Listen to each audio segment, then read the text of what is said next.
आपण दररोज शाळेत येतो, पण काही मुलं शिक्षणापासून वंचित राहतात. त्यांचे आई वडील कामानिमित्त बाहेर गावी जातात आणि त्यांचे शिक्षण अर्धवट राहते. अशा वसंत नावाच्या एका मुलाचे शिक्षणाविषयी ओढ इयत्ता 7वीचे विद्यार्थी नाटकातून सादर करीत आहेत. पाचंदा सोडा.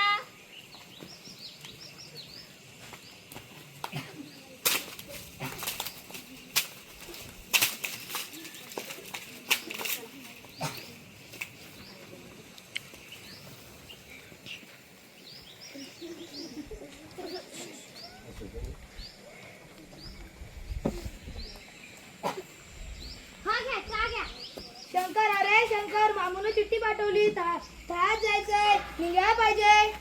हा, आलो.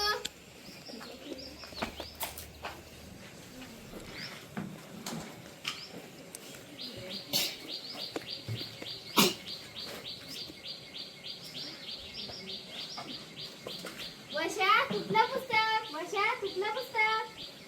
दादा, मला शाळेत कवा आणणार? शाळा बिळा काय बी नाही, बस झाली आता तुझी शाळा. खाऊन घ्या आणि झोप. तांब्या तोंडीला जायचं आहे. जा झोप.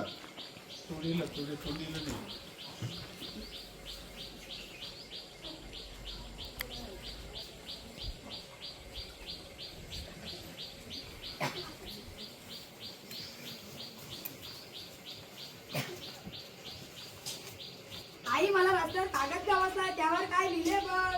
पोरा, मला तुम्ही कुठं वाचता येतोय? मोठी शाळा तर दुसरीच झाली आहे. ताई, मला रस्त्यावर कागद का वाचला, त्यावर काय लिहिले बघ. काहीच कळेना. पोराचं शिक्षण तोडलं तुम्ही. कामाला हातभार लागतो, पण त्याच्या आयुष्याचं काय? ही वळवळ हे तर संस्कृतमधलं वाक्य आहे. तमसोमा ज्योतिर्गमय असं लिहिलंय. म्हणजे काय का ताई?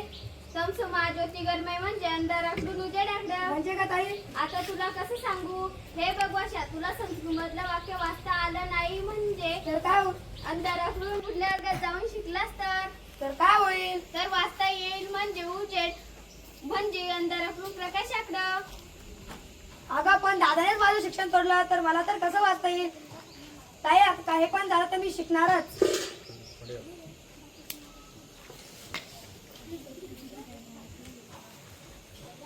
वर्षा, तू आज शाळेला नाही गेलास वैरा? कसं जाणार? अहो वसंतची माय आली. हो माय, आले. समजी लेकरं शाळेला गेली आणि तुपलं. हे बघा, यासनी ते जागा का शाळेला गेला नाही म्हणून. का बाजी, समजी लेकरं शाळेत जाते आणि याला कसं काय घरी ठेवलं? त्याचं शिकायचं नाही तर शिकू द्या, मोठं झालं तर कामच करणार. वय मी बी तेच म्हणते, हिचं बी शिक्षण अर्धवटच राहिलं. अहो, ही लक्ष्मीबाई काय म्हणती ते तर बघा. वर्षाला शाळेला घाला म्हणती. थोडं पैक कमी मिळाला तरी चालेल, पण तो आपल्यासारखा अडाणी तर राहणार नाही. जाऊ दे यासनी शाळेला. लक्ष्मीबाई, तुमचं समजा खरं आहे, पण आता पण बिन काय बी नाही. उद्यापासून त्याला शाळेला धाड. ये पोरा ये. आता तुम्ही समजत म्हणतात तर मी कशाला आडवा येऊ? वसंता, इकडे ये पोरा.